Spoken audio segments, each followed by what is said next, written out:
할렐루야. 네, 오늘도 주일 예배 자리에 나오신 우리 모든 예배자 여러분들 주님의 이름으로 환영하고 축복합니다. 여러분, 어제는 우리가 계속 광고했던 것처럼 이번 여름 단기 선교를 후원하기 위한 선교 바자가 있었습니다. 참 많은 일꾼들 나오셔서 아침부터 늦은 점심까지, 늦은 시간까지 우리 함께 귀한 선교 사역을 함께 감당하는 마음으로 많이 동참해 주셨는데요. 저는 저희 교회의 저력을 보는 시간이었던 것 같습니다. 정말 많은 분들께서 아침부터 오셔서 준비하는 그 손길들이며 또 함께 그 사역을 위해 서로 삼삼오오 모여서 섬기고 헌신하는 그 모습들이 하나님 보시기에 참 아름답고 정말 하나님께서 영광 받으셨겠다라고 생각이 드는 정말 귀한 시간이었습니다. 여러분, 그 시간들뿐만 아니라 우리의 삶의 순간순간들이 우리가 함께 나누고 고백했던 것처럼 하나님께 영광이 되고 기쁨이 되는 거룩하고 복된 우리의 삶이 되기를 주님의 이름으로 간절히 축복합니다. 그리고 이 자리를 빌어서 또 금요일부터 또 어제 또 선교 바자를 진행하는 모든 순간 섬기고 헌신하신 우리 모든 일꾼분들께 교회를 대신해서 또 감사를 드립니다. 여러분, 우리는 지난주 부흥의 이유 계속되는 복음에 대한 이야기를 함께 묵상하고 있는데요. 저희는 지난주에 그 두 번째 시간으로 선교적인 교회가 되어야 함을 이어서 디아스포라, 즉 우리의 삶이 나그네 삶이 되어야 함을 함께 이야기했습니다. 성경은 디아스포라, 나그네들의 이야기였습니다. 그들은 그냥 고향을 떠나온 사람들이 아니라 하나님께서 특별히 택하여 부름받은 자들이었고 하나님의 사명을 감당하도록 하나님께서 그들을 보내신 자들이었습니다. 아브라함이 그랬고 요셉이 그랬고 바울이 그랬고 또 이스라엘 민족이 그랬습니다. 이들은 모두 하나님께 택함 받은 자들이었고 동시에 보냄받은 자들로서 그 땅에서 하나님의 그 복음의 사역을 위하여 쓰임 받는 자들이었죠. 하지만 그 나그네의 삶에는 분명한 하나님의 뜻과 사명이 있었습니다. 바벨론으로 끌려간 이스라엘 백성들이 그랬듯 그 땅에 보냄받은 자리에서 그 복음의 역사를 이루도록 하나님께서 택하여 부르신 주님의 사람들이었죠. 땅끝까지 이르러 복음을 전하는 그 지상 명령을 이루기 위한 최전방에 있었던 자들이 바로 디아스포라, 나그네들이었습니다.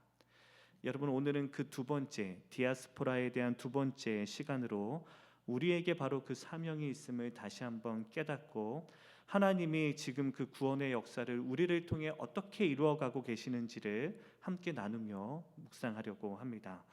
여러분, 오늘 본문이 되는 베드로 전서는 말 그대로 디아스포라요 나그네들에게 바울이 보내는 편지입니다. 이를 가장 잘 보여주는 본문이 바로 이 책의 시작인 베드로전서 1장 1절의 말씀인데요. 우리 함께 1장 1절의 말씀을 읽겠습니다. 시작. 예수 그리스도의 사도 베드로는 본도, 갈라디아와 갑바도기아, 아시아와 비두니아에 흩어진 나그네 이레의 아심을 따라 성령이 거룩하게 하심으로 순종함과 예수 그리스도의 핏부림을 얻기 위하여 택하심을 받은 자들에게 편지하노니 은혜와 평강이 너희에게 더욱 많을지어다. 아멘. 여러분, 베드로 사도가 이야기합니다. 뭐라고 이야기하냐면 바로 본도, 오늘날 터키, 그리고 갑바도기아, 아시아 비두니아 땅에 흩어져 있는 나그네들에게 이 편지를 보내고 있음을 이야기하죠. 여러분, 이 서신은 시작하면서부터 이 편지가 바로 나그네들이요 디아스포라인 바로 우리들에게 보내는 편지임을 베드로 사도는 분명히 이야기합니다. 여기 기록되어 있는 이 도시들은요, 바로 다 소아시아 지역에 있는 도시들이었는데 베드로는 그곳에 있는 믿음의 사람들을 가리켜 콕 집어 나그네들이다라고 이야기하죠. 헬라어 원어로는 파레피데모스라는 단어를 쓰는 단어인데요. 이 단어는 나그네, 이민자, 그리고 흩어져 있는 바로 그 디아스포라들을 의미하는 단어입니다. 그래서 그들은 그곳에 동화되어 스며들지 못하고 한편으로는 구별당하고 한편으로는 차별까지 당하는 이들이었고, 특별한 제도나 법칙이어서가 아니라 정서나 공기가 그랬습니다. 그들은 바로 그와 같은 나그네와 같은 삶의 자리에서 많은 어려움과 고난을 겪고 있는 바로 나그네들이었죠. 그들은 순수 그 지역에 살고 있었던 원주민들, 원어인들보다도 지위가 매우 낮았고, 그 세노이라고 하고 있는 바로 외국인들, 말 그대로 여행자들보다는 조금 더 지위가 높기는 했지만 기본적으로 사회에서는 구별을 당하고 차별을 당하는 이들이었습니다. 마치 우리가 이 미국 땅에서 이민자로 겪고 있는 그 고난처럼 말입니다. 여러분, 제가 이 말씀을 묵상하면서 제 삶을, 제 이야기를 돌아보니까 저도 그랬던 것 같습니다. 제가 처음에 미국에 유학을 왔을 때 이 이야기인데요. 여러분, 누가 가르쳐 주지도 않았는데도 이 미국으로 여행을 와서 이 지역을 돌아다녔을 때와 유학생으로 이 자리에 있는 건 공기부터가 달랐던 것 같습니다. 피부로 겪는 공기가 무엇이었냐면 이해할 수 없는 높은 장벽이 이곳에 있었고, 차별이 그 안에서 너무 당연하게 느껴지는 겁니다. 누가 말하지도 가르쳐 주지도 않았는데도 공기가 말해주더라고요. 너는 우리와는 다르다고. 그게 단지 이 땅의 미국 사람들에게서만 느껴지는 일이 결코 아니었습니다. 심지어 같은 유학생들 안에도, 심지어 이 땅에 살아가는 한인 이민자분들에게서도, 즉 요즘에는 이런 말 잘 안 쓰는 것 같은데 우리 동포들 안에서도 그 차별과 그 구별성이 느껴지더라고요. 솔직히 오히려 이와 같은 이민자들 안에서 겪는 차별이 더 무겁고 더 무서웠습니다. 당연히 이곳에서의 신분이 그랬을 것이고, 또 여러 경험이나 상황이 달랐을 것이고, 또 경제적인 배경도 그러했을 텐데, 그런 수많은 이유로 인하여서 내가 이 땅의 나그네구나 라는 그 구별감이, 계층감이 너무 분명하게 하루하루 느껴지는 거죠. 아니, 너무 과하다 하실 수도 있는데 정말 유학생들 안에서도요, 1년 된 사람과 2년 된 사람이 다르고, 2년 된 사람과 5년 된 사람이 다르고, 5년 된 사람과 10년 된 사람이 다른 삶을, 다른 분위기에서 살고 있더라고요. 단지 정서적인 차원이 아니라 삶 속에서 확연하게 느껴지는 바로 현실적인 한계와 충격이 있었습니다. 그런데 여러분, 성경 당시에도 그랬습니다. 여러분, 나그네로 살던 그때 당시, 베드로가 복음을 전하고 있었던 그때 당시에도 그 나그네들은, 바로 이민자들은 결혼도 아무나구나 할 수 없었고, 상속도 제대로 받을 수도 없었고, 그들은 땅도 소유할 수 없었으며 그들은 투표권도 없었다고 합니다. 그래서 마음껏 그 땅에 살면서도 꿈을 꾸지 못하고 자기가 원하는 바를 이루지 못하고 살아가는 자들이었고, 아무리 오래 살아도 그 세상에서는 나그네이기 때문에 늘 불안에 찌들며 살 수밖에 없는 자들이었죠. 또 특정한 단체에 가입하여서 보호를 받을 수도 없었고, 또 죄를 저지르면 그 땅에 있는 사람들보다 더 중한 벌을 받도록 되어 있었다라고 합니다. 세금도 더 많이 내야 하는 건 당연한 일이었죠. 분명한 구분점과 경계가 그 나그네들의 삶에는 있었다라는 겁니다. 또 정서적으로도 당연한 일이었는데요, 지역적인 뿌리가 없었기 때문에 어느 땅에 살든 그 땅에 있는 사람들과는 깊은 관계를 맺을 수가 없었습니다. 표면적으로는 친해 보이기는 하나 깊은 공감과 마음을 나누지는 못하는 거죠. 그들은 언제든지 떠날 준비를 해야 되는 자들이었고, 문화와 언어도 다른 상황에서 고립되기 일쑤였습니다. 더욱이나 앞서 말씀드렸던 것처럼 그 불안감으로 인하여, 그 구별감으로 인하여 오히려 이민자들과 나그네들은 서로가 서로를 더 경계하고 의심의 눈초리로 서로를 바라보며 서로 불안한 가운데 살아갈 수밖에 없는 형편이었습니다. 심지어 믿는 그리스도인들은 바로 그 믿음 때문에도 차별을 당하고 또 박해를 받는 존재들이었습니다. 그렇듯 나그네의 삶은 그 이름 안에 담겨져 있는 것처럼 그야말로 고난의 자리였음을 성경이 이야기합니다. 그런데 여러분, 오늘 본문의 말씀, 베드로전서 5장 10절의 말씀을 보시게 되면, 바울은 그런 나그네 같은 디아스포라, 이민자들의 삶이 바로 이 고난으로 인한 가장 분명한 정체성을 가지고 있는 자들임을 이야기합니다. 바로 그들을 가장 분명하게 구별하는, 규정하는 그 이유가 무엇이냐면, 그 내용이 무엇이냐면 바로 그들은 고난받는 존재들이라는 것이 바로 나그네의 삶을 가장 분명하게 보여주는 정체성이라는 거죠. 오늘 본문의 말씀을 보시면 이를 베드로 사도가 분명하게 이야기합니다. 우리 다 함께 오늘 본문의 말씀을 다시 한번 읽겠습니다. 시작. 모든 은혜의 하나님 곧 그리스도 안에서 너희를 부르사 잠깐 고난을 당한 너희를 친히 온전하게 하시며. 여러분, 베드로 사도는 바로 잠깐 그 땅에서 너희가 나그네로 고난을 당한 자들이다라고 이야기하는데요. 그런데 여러분, 여기서 이야기하는 잠깐 고난을 당한다라는 이 말은, 이 말 그냥 그대로 그들이 당하는 고난은 잠깐이다라는 말의 의미는 결코 아닙니다. 왜냐하면 이들이 그 땅에서 나그네로 사는 삶이 단지 짧은 시간이 아니라 그들의 삶 전체를 통하여 또 대대를 이어서 이어지는 삶이었기 때문에 결코 그들이 당하는 고난은 잠깐의 고난이 아니었죠. 여러분, 이 말의 의미에 대해서는 여러 학자들의 다양한 의견이 있는데요. 그 중에 하나가 무엇이냐면 바로 여기서 이야기하는 잠깐의 고난이다라는 말의 의미는 너희가 누리게 될 영원한 생명과 구원과 영생의 은혜 보배에 비해서는 너희가 당하는 고난은 잠깐임을 상징적으로, 상대적으로 이야기하는 표현이다라는 거죠. 여러분, 우리가 누리게 되는 그 영원한 생명, 저 천국에서 누리는 영생은 끝이 없는 영원한 은혜일진데 이 땅에서 당하는 고난은 잠깐이라는 의미에서의 그 짧은 고난이라는 해석입니다. 두 번째 해석은 바로 이 땅에서 우리가 겪는 나그네로 겪는 고난은 끝이 있는 고난이다라는 걸 강조하기 위함이다라고 이야기합니다.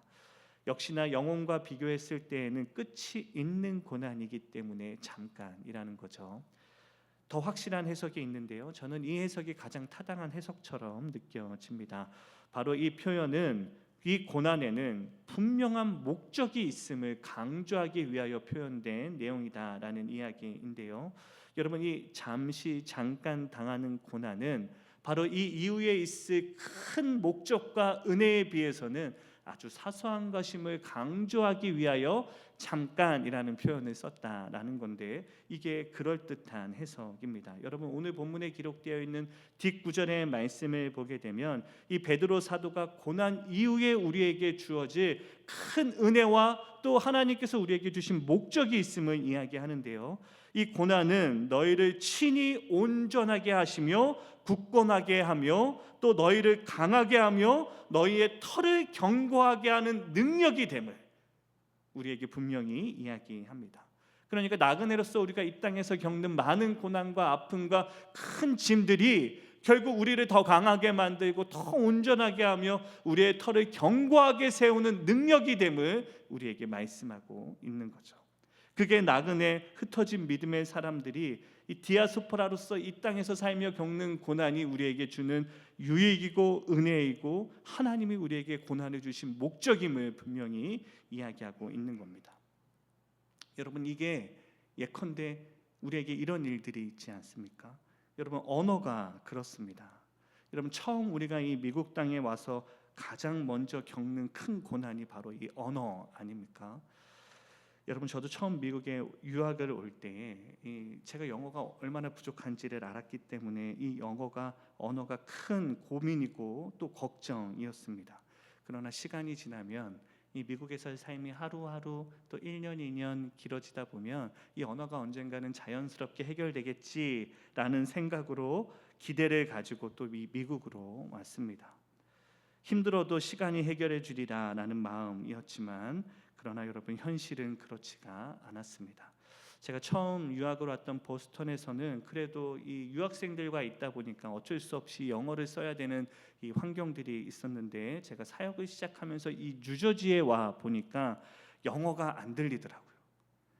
이게 영어를 못해서 안 들리는 게 아니라 이 뉴저지는 영어가 필요가 없는 지역이어서 영어가 안 들리는데 굳이 영어가 필요하지도 않더라고요.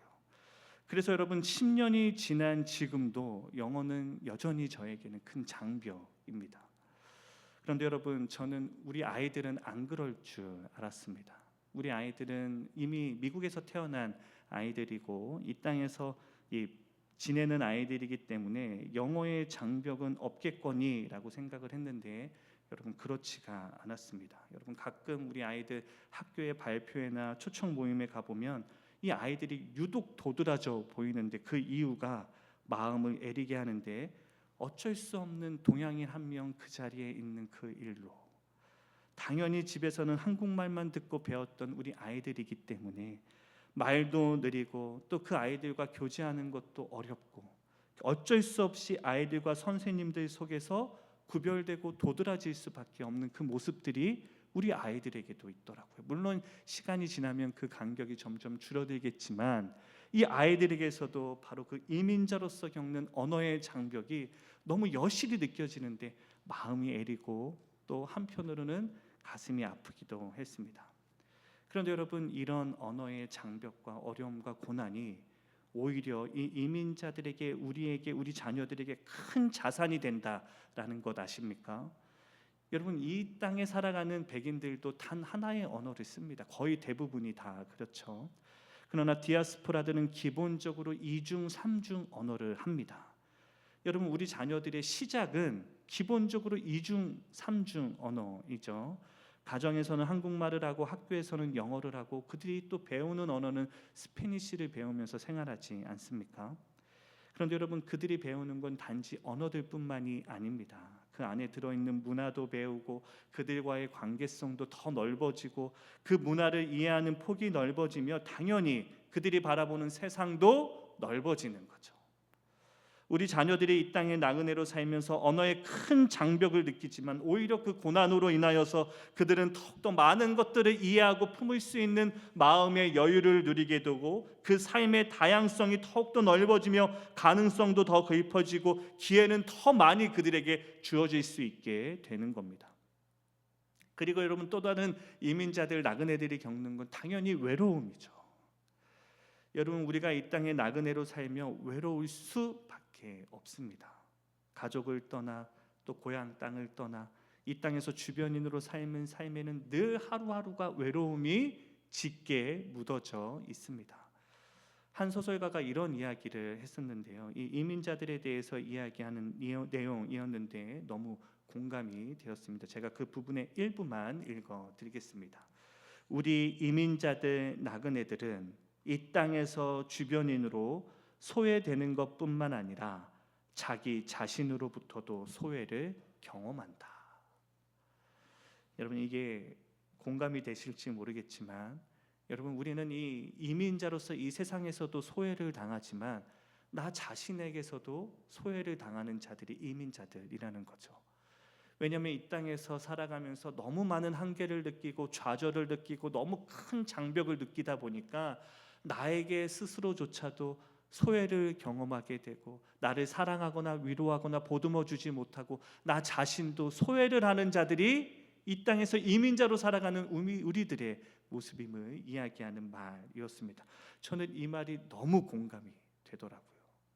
우리가 이민자로 이 세상을 살아가는 동안에 내 안에 있는 상처와 아픔으로 인하여 나에게 상처를 되돌려주는 모습들, 내가 내 스스로를 소외하는 모습들, 나를 제한하는 모습들, 그 절망과 좌절하는 현실 속에서 나를 외면하고 모른 척하는 그 마음들이 우리들 안에 기본적으로 있는 겁니다.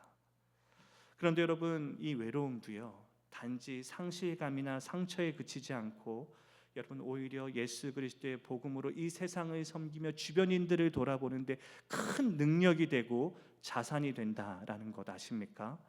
상처 입은 치유자라는 말이 있듯이 우리는 외로워봤기 때문에 환대가 얼마나 필요한 건지를 알아서 주변에 있는 사람들을 더 많이 돌아볼 수 있고 더 이해를 하게 됩니다. 여러분, 우리가 아파봤기 때문에 가난하고 고통 가운데 있는 외로운 사람들을 더 공감하고 긍휼히 여기며 돌아볼 수 있는 기본적인 마음의 성품들이 우리 안에 있는 거죠. 그들이 겪는 고통과 아픔을 더 빨리 공감하게 되고 더 이해하게 되고, 그래서 우리는 더 열린 마음으로 그 소외받은 자들을 향하여 더 가까이 나아갈 수 있는 기본적인 성품이 있는 자들입니다.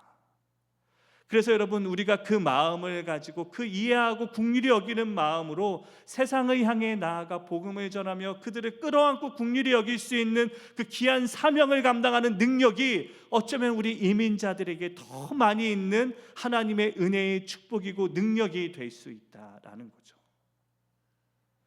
다른 건 몰라도 다른 사람의 아픔을 공감하는 일에 있어서 우리보다 더 능한 자들, 밝은 자들이 또 누가 있겠습니까? 우리는 평생토록 이 땅에서 이민자로 나그네로 살며 그 고난을 매일매일 감당하며 하루를 감당하며 살았고, 세상으로 받는 그 고통과 고난으로 인하여 매일 눈물 흘려봤던 그 경험이 있는 자들 아닙니까? 주님의 사랑과 은혜 없이 이 세상을 살아가는 그 나그네와 같은 이 땅의 이민자들을 향해 우리는 가장 누구보다도 먼저 다가가 위로할 수 있는 능력과 은혜를 가진 자들이 바로 우리들이라는 거죠. 그리고 여러분, 우리는 그 외로움 때문에 오히려 더 끈끈하게 엮일 수 있고 묶일 수 있는 자들입니다. 우리는 외로워봤기 때문에 서로가 서로를 이해하고 하나로 품을 수 있는 그 능력이, 그 은혜가 얼마나 소중한 것인지를 알아 우리는 더 강하게 묶일 수 있고 연결될 수 있는 자들이다라는 거죠. 여러분, 그게 우리들입니다. 이 미국 땅에 이민자로 살아가는 우리들이고, 바로 이 땅에 나그네로 살고 있는 우리들의 모습입니다. 고난이 이미 정체성으로 되어 있는 자들, 그러나 그 고난이 자신과 그가 권하는 땅을 더 온전케 하며 강하게 하며 굳건히 세우고 복음의 터를 견고히 세워가는 그 사명을 위하여 귀하게 쓰임받도록 우리를 하나님이 부르신 자들, 택함 받은 자들이요 이 땅에 보냄받은 자들이 바로 저와 여러분들, 이 땅에 이민자요 나그네로 사는 디아스포라들이 바로 그 하나님의 사명 위에 있는 자들임을 말씀하고 있는 겁니다. 사랑하는 기도자 예배자 여러분, 제가 이번 부흥 이후에 계속되는 이야기 설교 시리즈를 준비하면서 여러분, 제가 부흥에 대한 말씀을 열심히 묵상하고 있는데 이 말씀을 느닷없이 하나님께서 저에게 들려주신 이야기들이었습니다. 너는 오히려 그 부흥이 선교적인 삶으로 드러나야 하고, 우리 교회는 더욱더 선교적인 교회가 되어야 되며, 이 디아스포라서 이 땅에 하나님께서 우리에게 허락하여 주신 사명을 감당하는 자들로 서야 한다라는 주님의 이 말씀과 이 부르심이 한편으로는 저에게도 너무 낯설고 너무 부담스러운 이야기들이었습니다. 여러분, 저는 한국에 있는 동안에 여러분 분명 선교적인 또 디아스포라로서의 이 땅에서의 나그네의 삶에 대한 이야기를 많이 들어봤지만, 학교에서도 또 설교에서도 또 많은 책에서도 들어봤지만 이게 제 마음에 폐부를 찔렀던 적은 한 번도 없었습니다. 심지어 제가 이민 생활을 하는 이 10년의 이민 사역을 하는 동안에도 이 말씀이 그렇게 저에게 직접적으로 저의 이야기로 들렸던 적은 거의 없었는데요, 제가 이번 말씀을 준비하는 동안 하나님이 우리에게 주시는 말씀으로 이 말씀을 묵상하면서 여러분, 이 말씀이 저와 여러분에게 큰 부담이나 책임감이 아니라 얼마나 큰 은혜인지를 깨닫게 하셨습니다. 여러분, 폭풍 속 위에 떠 있는 배, 돛담배 하나를 상상해 보십시오. 큰 폭풍이 있는 바다 한가운데에 그 떠 있는 돛담배, 여러분 얼마나 위태롭고 얼마나 불안합니까? 그러나 여러분, 우리 교회가 지금 이 파도 치는, 세속의 파도가 치는 이 세상 속에서 바로 그런 모습으로 서 있다라는 주님의 음성이었습니다. 세속의 물결이 교회를 침범하고 세상을 뒤흔들고 있는 이 세대 속에서 우리 교회는 갈 바를 알지 못하고 사명을 알지 못하고 그냥 그 폭풍 위에 떠 있는 돛담배처럼 오르락 내리락 하고 있는 그 위기 속에 떠 있는 게 우리 교회들의 모습이다라는 거죠. 더더욱이나 이민교회에 닥쳐오는 그 폭풍과 파도는 더 무섭고 더 매섭고 더 깊고 높지 않습니까? 그러나 여러분, 문제는 무엇이냐면 교회가 도무지 어디로 향하여 나아가는지 알지 못한 채 그냥 그 폭풍 위에 떠 있다라는 겁니다. 아무런 동력 없이 그냥 자기들만의 부흥을 위하여, 만족을 위하여, 내 평안과 내 안정적인 생활을 위하여 아무런 방향성 없이 그냥 폭풍 위에 떠 있는 교회의 모습을 보여주시는데, 그게 다름 아닌 우리의 모습이고 이 땅에 있는 많은 이민교회들의 모습이고 하나님께서 세우신 이 땅의 많은 교회들의 모습이 바로 어디로 가야 할지 갈 바를 알지 못하고 이 세상의 폭풍 위에 떠 있는 모습이 그대로 보이게 하셨습니다. 여러분, 얼마나 불안한 모습입니까? 그 폭풍을 뚫을 수 있는 유일한 길은 앞으로 나아가는 동력일 텐데, 그래야 폭풍을 뚫고 목적지를 향하여 달려 나아갈 텐데, 우리 교회들이 그와 방향과 동력을 잃어버린 채 그냥 이 세상 가운데 떠다니는 교회들이 되어 있는 거죠. 그냥 큰 교회가 되기를 소망하고 큰 은혜와 축복만을 누리기를 바라고, 좀 더 편안한 삶, 좀 더 많은 사람에게 주목받는 삶, 내게 더 많은 축복이 이루어지고 내 자녀들이 이 땅에서 편안하게 살기만을 바라는, 나에게 축복만 주어지기를 바라는 그 가난한 믿음으로 인하여 갈 바를 알지 못하고 떠돌아다니고 방황하는 교회들의 모습, 그리고 그게 우리 성도들의, 저와 여러분의 모습들 아니었습니까? 여러분, 저는 이 말씀이, 우리에게 주시는 이 디아스포라로서의 이 사명이 바로 우리 교회와 성도들을 향하여 하나님이 주시는 은혜의 음성이고 마지막 절박한 주님의 음성처럼 들렸습니다. 이제는 너희가 이 땅에서의 편안한 삶에 안주하지 말고 이제 할 만큼 했다라고 안주하지 말고, 너희는 너에게 주신 하나님의 사명이 있음을 알고 그 나그네로 부름받은 그 땅에서도 끝까지 예수 그리스도의 복음을 전하는 자로 하나님이 부르신 땅을 향하여 힘차게 나아가라는 주님의 부르심과 음성처럼 저에게 들렸습니다. 그리고 저는 이 하나님의 말씀이 얼마나 큰 은혜요 소망인지를 깨닫게 되었습니다. 여러분, 지금 이 전 세계에 흩어져 있는 디아스포라들이 무려 180여 개국에 1,000만 명이 넘는 이 나그네와 디아스포라들이 이 땅에 있다라고 합니다. 우리 한인 디아스포라들만 말씀드리는 통계입니다. 여러분, 이 이민의 역사가 우리 가운데 어떻게 시작되었는지 기억나십니까? 제가 잠깐 내용을 찾아왔는데요. 여러분, 우리 한국 땅의 이민의 역사가 시작되었던 것이 바로 1903년 하와이 사탕수수밭에 일하러 온 7천여 명의 한국인들로부터 이 땅에 본격적인 이민의 역사가 시작되었다라고 합니다. 그런데 여러분, 그 하와이 땅에 처음 왔던 그 가혹하고 척박한 땅에서 노동하며 그 땅의 삶의 터전을 이루고자 했던 그 한인들이 그 농장에서 한편에 천막을 치고 예배를 드리며 교회를 세웠다라는 것 아십니까? 그 교회들이 바로 그 땅에 세워짐으로 그 땅의 복음의 역사가 또한 시작되었습니다. 그리고 여러분, 이민 역사, 우리 조국 대한민국의 이민의 역사가 본격적으로 시작되었던 때가 바로 그 땅의 부흥의 역사가 본격적으로 시작되었던 1900년대였습니다.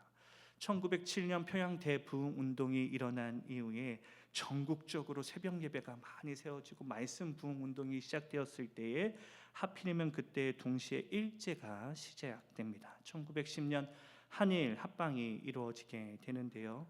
그때로부터 믿는 성도들에 대한 박해가 시작되고 그 일로 인하여 믿는 자들이 세상 가운데 디아스포라로 나그네로 흩어지게 되었다라고 합니다.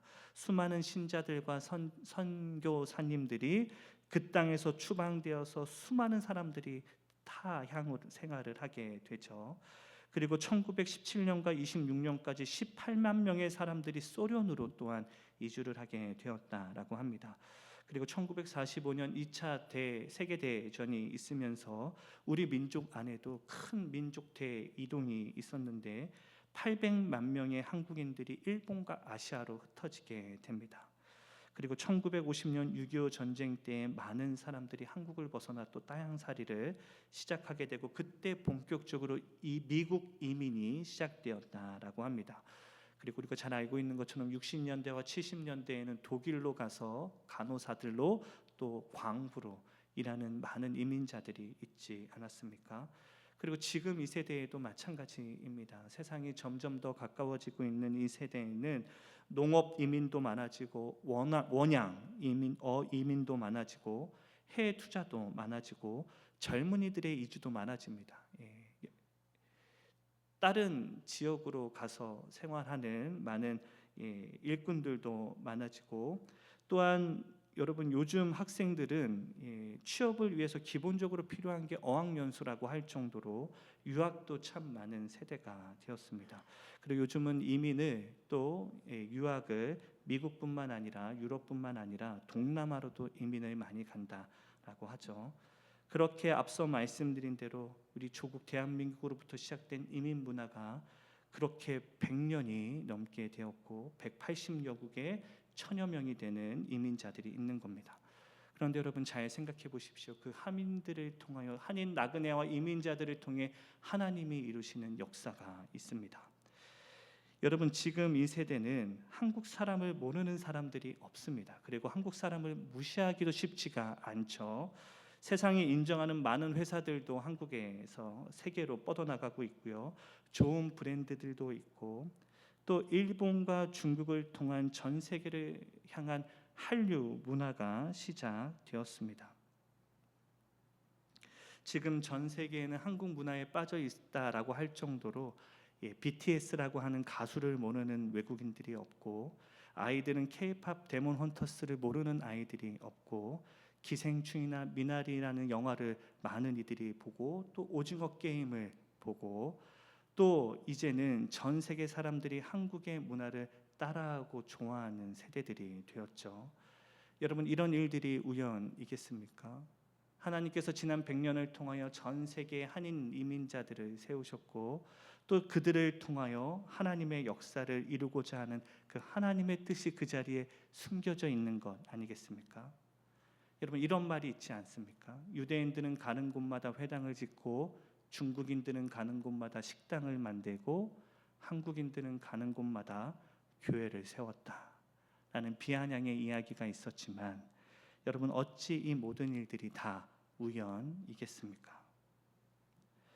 사랑하는 우리 뉴저지 장로교회 기도자 예배자 여러분, 저희 뉴저지 장로교회는 53년여 전에 이 뉴저지 땅의 이민 문화가 시작될 때에 하나님께서 세우신 교회입니다. 그런데 여러분 저는 우리 교회가 할 만큼 했다라는 그 마음으로 안주할 때가 아님을 저는 분명히 압니다. 여러분 우리 안에 어떤 고난이 있고 역경이 있어서도 여러분 하나님께서 이 땅에 우리 교회를 세우신 하나님의 분명한 뜻과 사명이 우리 교회 안에 있음을 저는 믿습니다. 간절히 소망하기로 저희 뉴저지 장로교회가 그 하나님께서 우리에게 맡겨주신 그 사명을 위하여 오늘도 내일도 앞으로의 50년의 역사를 향하여 충성스럽고 또 신실하게 하나님의 사명을 이루며 나아가는 나그네들의 공동체요 디아스포라 교회가 되기를 주님의 이름으로 간절히 축복합니다.